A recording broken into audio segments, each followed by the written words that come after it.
Hello there. Why did Robert Mugabe drag Zimbabwe into the Second Congo War? For most Zimbabweans, it's a 30-year-old question and it still haunts us. You see, back then we were told it was about solidarity, about Zimbabwe helping our Congolese brothers and sisters in their hour of need. That was the official line, but today most of us know better. And so the question is, why did Robert Mugabe send our soldiers to die in faraway Congo? Was it diamonds, dirty deals, or a secret pact with foreign powers? And even at this point in this discussion, some of you might want to pose this simple question: why talk about a war that ended nearly 21 years ago?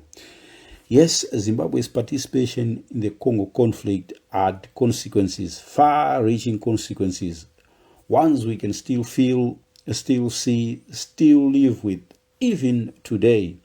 Let's start with the obvious: the collapse of Zimbabwe's economy. Before the DRC war in 1996, Zimbabwe was hurting. Yes, we have to agree about that, but it was still standing. After the war, in somewhere around 2003, we had hyperinflation, food shortages, empty shelves. And that's not even counting the cost in human lives. The young soldiers who returned in body bags, or those who we never got to return back home. The families who got no answers about their lost loved ones. The military equipment that vanished into thin air or was left rusting in the jungle.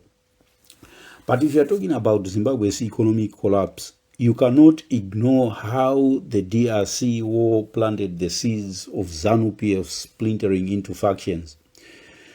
You see, while our young men in uniform were dying in the mud and rain of the Congo's jungles, others were rising. That is, politicians and top military officers. They were using that war as the springboard into the levers of power.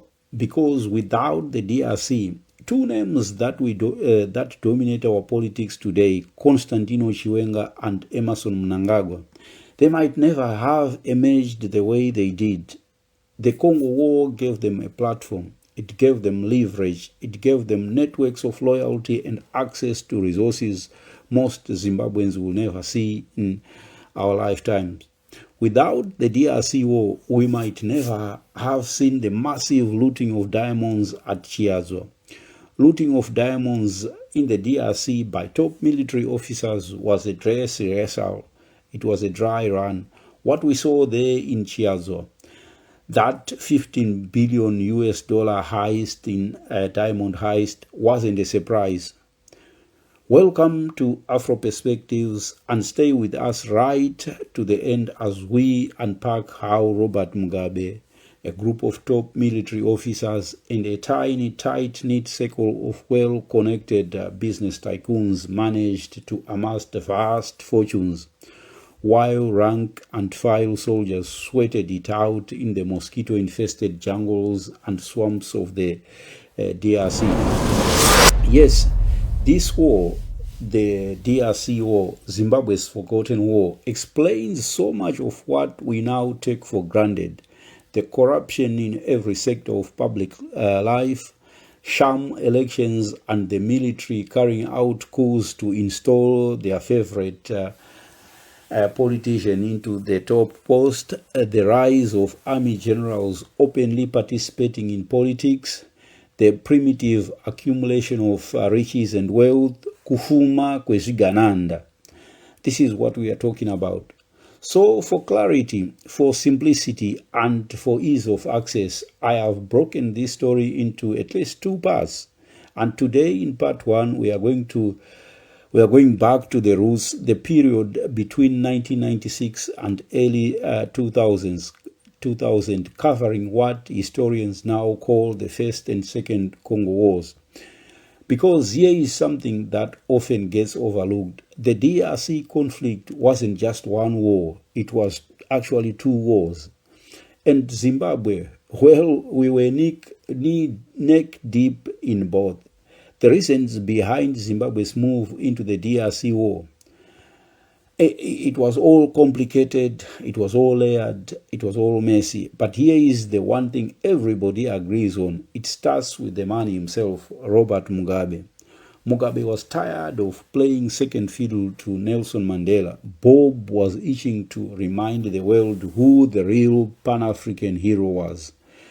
The war in Congo, it wasn't just about peace or helping Kabila. It was Mugabe's playground, a chance to flex, to throw Zimbabwe's army into the mix and reclaim Mugabe's top spot as the lion of Africa. After crushing Lacama's Renamo rebels in Mozambique, Mugabe wanted to show the rest of Africa who was calling the shots in SADC and who was the regional power in Southern Africa. This time, the playground was not Mozambique, but it was the jungles of the DRC. But let's be clear about one thing. The DRC war was nothing like Mozambique. Mozambique was a neighbor. A war fought on familiar terrain, a war fought close to home, where Zimbabwean troops had clear objectives and knew the terrain they were operating in.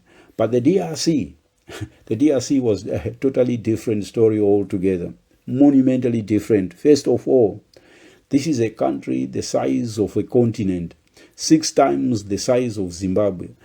So before we even get into the bullets and the battles, just that scale alone tells you something deeper. It tells you about the scale of Robert Mugabe's ambition. Because if things had gone according to plan, if the war had gone well, that is in Zimbabwe's favor, Zimbabwe wouldn't just have emerged as a regional power.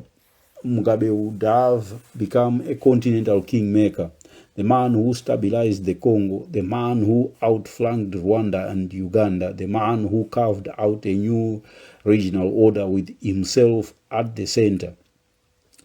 So when we talk about Zimbabwe's role in the DRC, let's understand this. This was an expedition into the heart of a war that no one controlled. To really understand how 6 African countries ended up fighting on opposing sides in the Congo, from Rwanda to Angola, from Uganda to Zimbabwe, you have got to rewind the clock. Not to 1996, not to when Zimbabwe rolled its tanks into the jungle. No, we have to go way back to 1960, way before Robert Mugabe stepped onto the political scene himself, way before most African nations had even tasted the fruits of independence. Because this story begins in the dying days of empire in a place then known as the Belgian Congo, and in the hands of one man, Patrice Lumumba, Africa's rising star. Lumumba was a fierce Pan-Africanist, a visionary, a firebrand who believed Congo should belong to its own people, not to Western corporations or colonial powers. But Lumumba's fire burned too bright for the powers that be, the West, especially the CIA of the Americans, saw him not as a hero, but as a threat. So they did what they have done so many times before and since. They eliminated him, assassinated in a Cold War plot involving foreign spies, local rebels, and a handful of men ready to sell the future of the Congo for promises of power. And with Lumumba out of the way, the Western powers turned to a man they could trust, a man at the time who still bore his birth name, Joseph Desire Mobutu. He was young, ambitious, calculating, and above all, controllable. Fast forward a decade, by 1971, the power had well and truly gone to his head. And like many strong men do, Mobutu decided it wasn't enough just to rule the country. He had to reinvent it. So on October 27, 1971, he did just that. He renamed himself, he renamed the entire nation, from Congo to Zaire, from Joseph Desire Mobutu to, that is his own name, Mobutu Sese Seko Kukungwendu wa Zabanga. And that's, to those of you who might not be familiar with the Lingala language or the Ngwendu dialect of Ngwandi dialect of Lingala, means the all-powerful warrior who, because of his endurance and inflexible will to win, goes from conquest to conquest, leaving fire in his wake. Yes, so that was the scale of Mobutu's ambition. And because Mobutu wasn't just content with plundering the Congo for his personal wealth, he wanted more. He wanted to dominate the entire region. He saw himself as a king, kind of emperor. He was in many ways an early prototype of the ambitious iron-fisted ruler, an early version of men like Robert Mugabe. Not content with running a country, they wanted legacy, power beyond borders, and the world to go with it. And that is where the seeds of the Congo Wars were planted. So when we fast forward to the mid-1990s and see 6 countries fighting inside the Congo, it's not chaos out of nowhere. It's a story that was decades in the making. And it all starts here with Lumumba's death, Mobutu's rise, and a vision of power that would haunt the heart of Africa for generations. So let's paint the picture, because by August 1996, Zaire wasn't just teetering, it was a powder keg.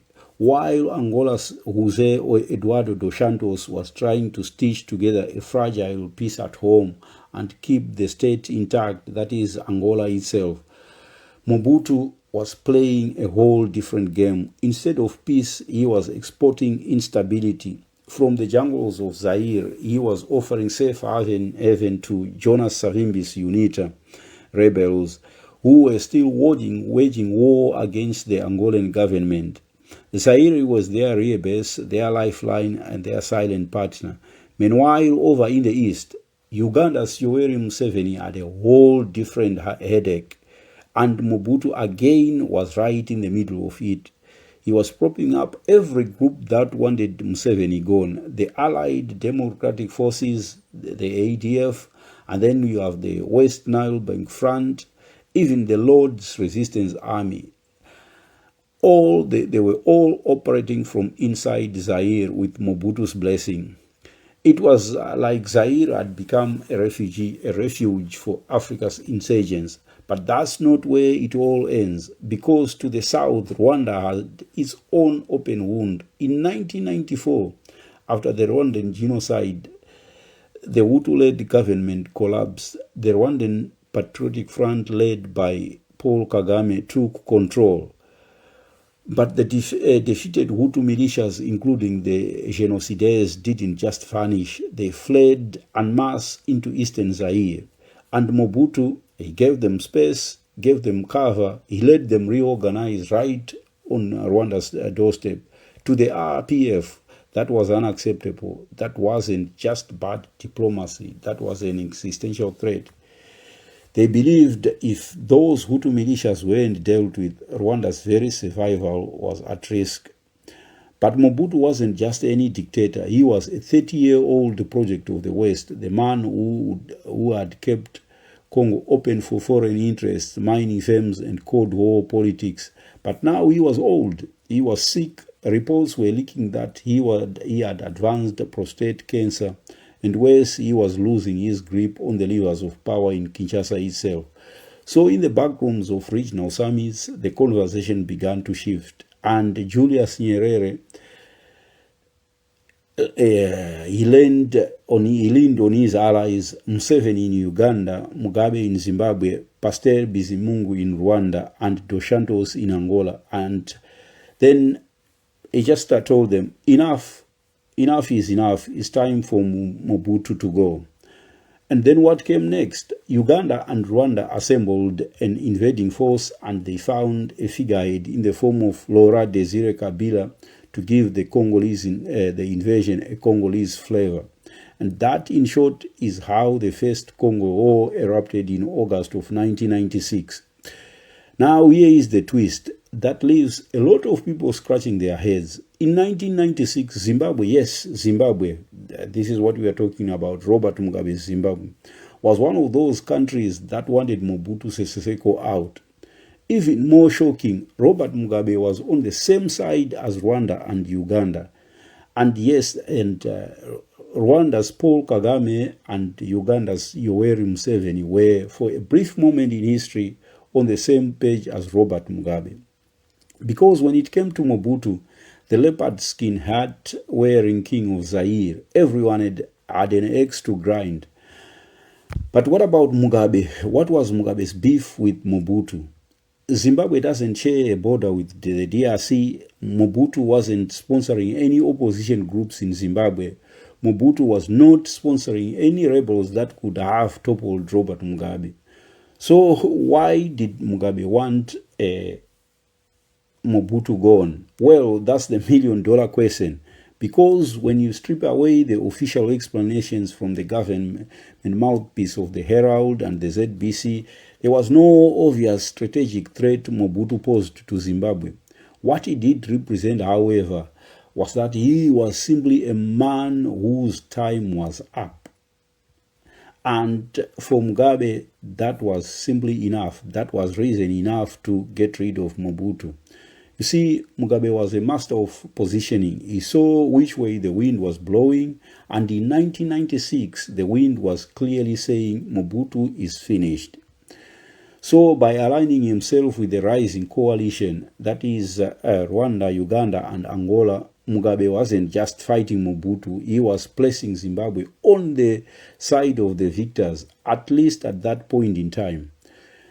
Because when Mobutu fell, and he did fall, and that was on May the 17th, 1997, he fled his presidential palace in Kinshasa, boarded a plane jet to his jungle hometown of Guadolite, and he was never to return again to Kinshasa.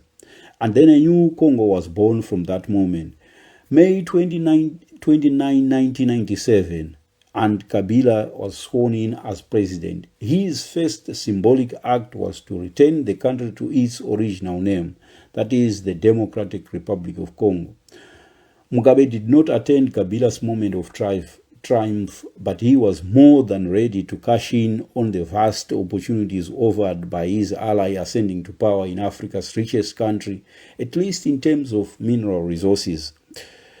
Mugabe was ready to deepen ties, secure future deals, and plant Zimbabwe's flag in the heart of the continent. So if you are still wondering why Robert Mugabe got involved in the Congo, here is the part that rarely gets told in history books. This wasn't just about geopolitics. This wasn't just about positioning Zimbabwe as a regional player. This was personal. This was ideological. Because for a start, Robert Mugabe and Laurent Desire Kabila were cut from the same revolutionary cloth. Both were disciples of Mao Zedong. Both believed in the peasant uprising, the armed struggle, the Marxist vision of remaking society from the bottom up. To Mugabe, Kabila wasn't just another rebel commander. He was a comrade, a brother in arms, a living echo of Mugabe's own journey to power. So when Rwanda and Uganda decided to walk across the eastern border of Zaire in 1996, Mugabe saw it not just as a regional shake-up, but as a chance to install a Marxist ally in the DRC. In October 1996, when Kabila's rebel movement was still in its infancy, Mugabe reached into Zimbabwe's coffers and handed over $5 million in support to Laurent Desire's rebels. And then fast forward to May 17, 1997, Kabila's rebels had reached Kinshasa, Mobutu has fled.